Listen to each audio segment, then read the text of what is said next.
ಮನೆಯ ಈ ಸ್ಥಳದಲ್ಲಿ ಅರಿಶಿನವನ್ನು ಇಡಿ. ಅರಿಶಿನದ ಉಪಯೋಗಗಳು: ಮನೆಯಲ್ಲಿ ಹೆಚ್ಚು ಹಣವನ್ನು ಸಂಗ್ರಹಿಸಲು ಬಯಸುವಿರಾ? ಹಾಗಾದರೆ ಮನೆಯ ಈ ಸ್ಥಳಗಳಲ್ಲಿ ಅರಿಶಿನವನ್ನು ಇಡಿ. ಔಷಧೀಯ ಗುಣಗಳನ್ನು ಹೊಂದಿರುವ ಅರಿಶಿನವನ್ನು ಮಂಗಳಕರ ಮತ್ತು ಪವಿತ್ರ ವಸ್ತುವೆಂದು ಪರಿಗಣಿಸಲಾಗುತ್ತದೆ. ಹಿಂದೂ ಧರ್ಮದ ಆಚರಣೆಗಳಲ್ಲಿ ಅರಿಶಿನ ಪ್ರಮುಖ ಸ್ಥಾನವನ್ನು ಪಡೆದುಕೊಂಡಿದೆ.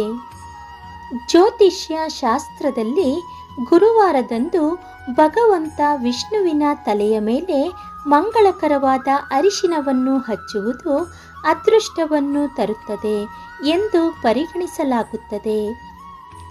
ಸಂಪತ್ತನ್ನು ಆಕರ್ಷಿಸಲು ಅರಿಶಿನವನ್ನು ವಾಸ್ತುಶಾಸ್ತ್ರಗಳಲ್ಲಿ ಬಳಸಲಾಗುತ್ತದೆ. ಅರಿಶಿನವನ್ನು